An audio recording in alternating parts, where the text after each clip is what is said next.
বর্তমান প্রধানমন্ত্রী ডাক্তার ইউনূস দারুণ কাজ করছেন, এই বিষয়ে আপনার বক্তব্য কি? সব থেকে আমাকে ভালো লেগেছে ডাক্তার ইউনূস বলেছে যতগুলো মাদ্রাসা মসজিদ আছে তাদের সমস্ত কারেন্টের বিল ফ্রি, এবং সেখানে 1 সেপ্টেম্বর থেকে যতগুলো গেম আছে ফ্রি ফায়ার থেকে শুরু করে যত গেম সেগুলো নিষিদ্ধ করেছেন। আর একটা তারিখ দিয়েছেন, সেই তারিখ থেকে বাংলাদেশের পর্ন সাইটকে অফ করে দেওয়া হবে, পর্ন কেউ দেখতে পাবে না। জোরে বলুন সুবহানাল্লাহ। বড় কষ্ট লাগে, আমি তেনাকে দোয়া দেবো, সাধুবাদ দেবো। হাসিনা পদত্যাগ করেছে, এই বিষয়ে কিছু বলুন। কি বলবো? আল্লাহ দেখুন, জালিমদের যতজন পৃথিবীতে জালিম এসছে আল্লাহ তাদেরকে ধ্বংস করেছেন। ফেরাউন ধ্বংস হয়েছে না টিকে আছে? কথা বলেন। ফেরাউন চেয়েছিল মুসাকে ধ্বংস করতে, আল্লাহ তাকে ধ্বংস করে দিয়েছে। ফেরাউন চেয়েছে মুসাকে মিটাতে, আল্লাহ তাকে মিটিয়েছে। নমরুদ চেয়েছে ইব্রাহিম নবীকে জ্বালাতে, আল্লাহ তাকে মিটিয়েছে। জোরে বলুন সুবহানাল্লাহ। হাসিনা চেয়েছে বাংলাদেশের আলেমদিকে শেষ করতে, আল্লাহ তাকে দুপুরের ভাতটাও খেতে দেয়নি। এর থেকে বড় রব আপনার সিজদায় পড়ে কাঁদা দরকার, আল্লাহ তাকে দুপুরের রান্না ভাতটাও খেতে দেয় নাই, দেশ ছেড়ে পালাতে হয়েছে। জোরে বলুন সুবহানাল্লাহ।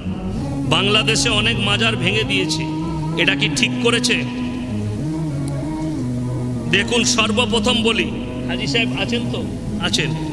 মক্কা থেকে মদিনা 430 থেকে 450 কিলোমিটার, 470 কিলোমিটার রাস্তা, তাই? একটাও মাজার দেখেছেন? একটাও মাজার নাই। আর আমার বাড়ি থেকে বর্ধমান 30 কিলোমিটার রাস্তা, 30,000-এর বেশি মাল আছে। ঠিক বললাম না ভুল বললাম? আর ভারতে যদি 1 লাখ মাজার থাকে, 95,000 মাজারে মাল নাই, ফাঁকা। আমি বললে আমাকে খারাপ বলবে, বড় কষ্ট লাগে। দেওয়ানবাগি একজন পীর আছে, তার মাজারটা ভেঙেছে। যারা ভেঙেছে তারা শহীদের দরজা পাবে আল্লাহর কাছে। যারা মাজার ভেঙেছে তারা আল্লাহর কাছে বড় নেকি পাবে, এর মধ্যে কোনো সন্দেহ নেই। যারা ডিপি, আমি একবার বীরভূমে একটা জলসায় বলেছিলাম, আজকে সব থেকে বড় channel MD Rizwan, MD Abdullah, মুসলিম সাতসিয়া চেয়ারা এসছে, রামিজ মিডিয়া সব এসছে 24 পরগনা বীরভূম থেকে। আমি বলেছিলাম এক জায়গায় যে আমাদের বর্ধমান জেলায় এমন একটা গ্রাম আছে যে প্রত্যেক ঘরের সামনে একটা করে ঢিপি। ঘরে জামাই হয়েছে, সে রাতের বেলায় বউকে বলছে, হ্যাঁ গো তোমাদের ঘরে পিসাবখানা নাই? বলে না। মুতবো কোথায়? বলে যেখানে পারবে মুতো। দেবো যে এগনেতে ওই কোনটায় মুতে দিই? বলে না, ওখানে একজন পীর সাহেব আছে। সে গেছে এগনের বাইরে, বলছে না ওইখানেও একজন পীর সাহেব। মানে সব জায়গায় একটা করে ঢিপি। জামাই বললে শালা গায়ে থাকবই, সে রাতের বেলাতেই পালিয়ে গেছে। গোটা গায়ে পীর শুয়ে আছে, বলছে মুতবো কোথায়? এই হচ্ছে তাদের হাল। আচ্ছা শুনেন, আমি কিন্তু পীর বিরোধী নয়, বাস্তব কথা বলছি। মক্কা থেকে মদিনা, শুনেলেন, সব থেকে দামি ওলিরা পৃথিবীর মক্কা মদিনায় শুয়ে আছে, ঠিক কিনা? হযরতে উমর, হযরতে আবু বকর, হযরতে উসমানে গনি, হযরতে শোয়েবা, হযরতে লুতবা, আল্লাহ রাসূল সাল্লাল্লাহু আলাইহি সাল্লামের চাচা যান। আর 70 জন সাহাবীর কবর উহুদের প্রান্তরে ব্যারিকেড দিয়ে ঘেরা আছে। হযরতে আমির হামজা রাদিয়াল্লাহু তাআলা আনহু শুয়ে আছেন। তিনাদের মাজার নাই, আমাদের দেশে ভণ্ডদের মাজার। এই বর্তমান জেলায়, এই বর্তমান টাউনে, আমি জায়গার নাম করব না, বাপ পীর ছিল, মাজারে তাবিজ লিখতো। বাপ মরে গেল, বেটা মরেতে রোডের ওপরে লটারি বেচতো, বেটা এখন পীর হয়েছে। লটারিওয়ালা যদি পীর সাহেব হয় তাহলে আমাদের আর কোনো মূল্য নাই, আছে? বড় কষ্ট লাগে। আমাদের বর্তমান জেলাতেই আছে, দুটো পায়ে খুঁড়া, হাত পা লাড়তে পারে না, বিড়িটাও অন্যজন খাইয়ে দেয়, সে হারাম করে আবার লোককে ভালো করে তাবিজ দিয়ে। সে নিজেকে ভালো করতে পারছে না, এর থেকে দুঃখ আর কিছু আছে? ওই জন্যে মাজার ভেঙেছে, এতে দুঃখর কিছু নাই। আলহামদুলিল্লাহ। ওয়াকফ বোর্ডের সম্পত্তি কেড়ে নেওয়ার জন্য সরকার পদক্ষেপ নিচ্ছে, আপনার মন্তব্য কি? দেখুন, এটা খুব গুরুত্বপূর্ণ একটা প্রশ্ন এসেছে। আমরা জানি আগামী জুম্মার দিন কালকে রাত 12টা পর্যন্ত টাইম ছিল কিসের? আমাদের কাছে, সবারই কাছে, আপনাদের ইমামের কাছে খোঁজ নিয়ে নেবেন, একটা কোড এসছে ভোট দিবার জন্য। ভারতের সম্পত্তি, মানে কত কার সম্পত্তি আছে? সর্বপ্রথম সরকারের সম্পত্তি হচ্ছে রেল, 1 নম্বরে। 2 নম্বরে হচ্ছে ডিফেন্স, মিলিটারি, যেটাকে আমরা গোদা বাংলায় বলি। তৃতীয় নম্বর হচ্ছে ওয়াকফ সম্পত্তি। এই ওয়াকফ সম্পত্তির ওপরে বিল পাস করতে চলেছে সরকার। আমরা তীব্র নিন্দা জানাই এবং বিরোধিতা করি। এবং আপনাকে বলে দিই, আগামীকাল 15 তারিখ রাত 12টা পর্যন্ত টাইম আছে। যারা জানেন না তারা ইমামের কাছে, আলেমদের কাছে এসে সেখানে গুগল থেকে স্ক্যান করে আপনি ইমেলে ভোটটা দিয়ে দেন। সবাই দিবেন তো? জোরে বলুন ইনশাআল্লাহ। জানেন দুঃখের বিষয় কি? আমাদের কাছে ওপর থেকে, দিল্লি থেকে, মুম্বাই থেকে, দেওবান থেকে যে সার্কুলার এসছে মোবাইলে, সব থেকে কম ভোট পশ্চিম বাংলায়। এটা আমাদের আলেমদের জন্য দুঃখজনক, দুঃখজনক। আমি নাম করব না। আমাদের মুসলমানদের আলেমদের অনেকগুলো সংগঠন আছে। আমি আমার বর্তমান জেলায়, দক্ষিণবঙ্গে কোনো আলেমদের তৎপরতা দেখতে পাই। একমাত্র মুর্শিদাবাদ জেলা আমি তাদের তৎপরতা দেখেছি।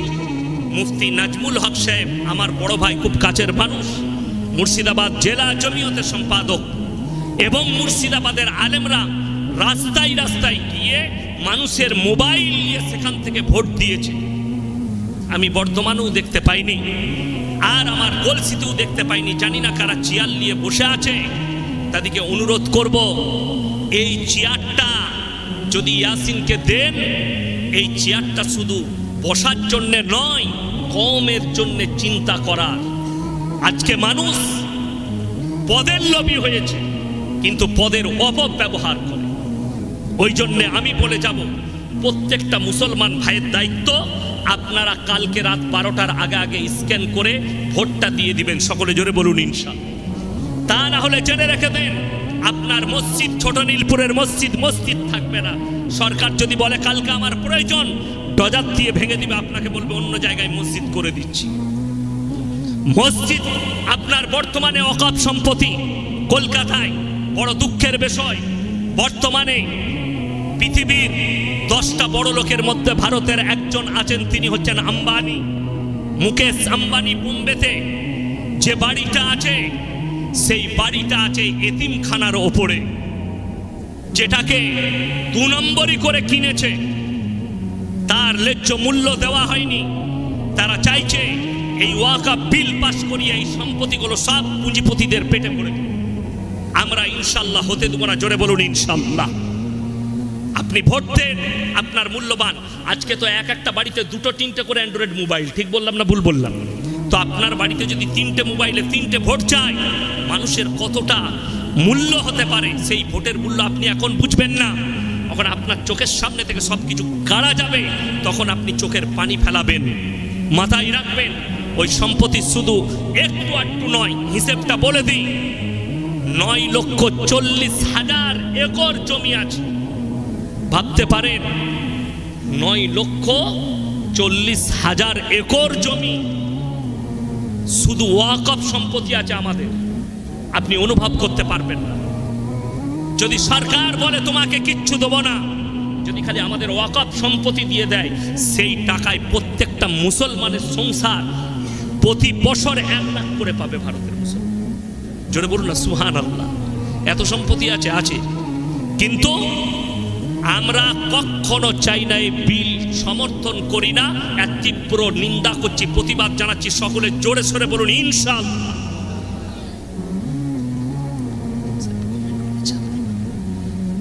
হুজুর সাহেব কমেন্ট করেছে, আপনি বাংলাদেশে কবে আসবেন? হুজুর আপনি হক কথা বলেন। আলহামদুলিল্লাহ, আমি বাংলাদেশে অনেক ফোন আসছে দাওয়াতে। আমার 2025 সালের ফেব্রুয়ারি পর্যন্ত একটাও ডেট খালি নেই। 2025 সালের সেপ্টেম্বর, অক্টোবর, নভেম্বর, ডিসেম্বর, 26 সালের জানুয়ারি, ফেব্রুয়ারি যারা বাংলাদেশের ডেট নিবে ইনশাল্লাহ ডেট দেব। হুজুর আপনার দোয়া কবুল হয়েছে। হাসিনা তুমি নামাজ পড়ছো না, তুমি তো ভালো লোক। কি বলে জানেন, আমার মতো লোক নয়, সত্যিকারই লোকটা ভালো, অনেক উপকার করে, বড় উপকার করে, কিন্তু নামাজ পড়ে না। সে বলে আমি নামাজ না পড়তে পারি, কিন্তু আমার মতো ভালো লোক আপনি পাবেন না। এরকম লোক আছেন, সত্যিকারই ভালো লোক আছে, কিন্তু নামাজ সে পড়ে না। সে বলে নামাজ পড়ি না। তাদের জন্য এই উপদেশটা, যারা বেনামাজি আর বলেন আমি ভালো লোক, আমি নামাজ পড়ি না, তা কি হয়েছে, তারা শুনেলেন তার বদলা আল্লাহ তাদেরকে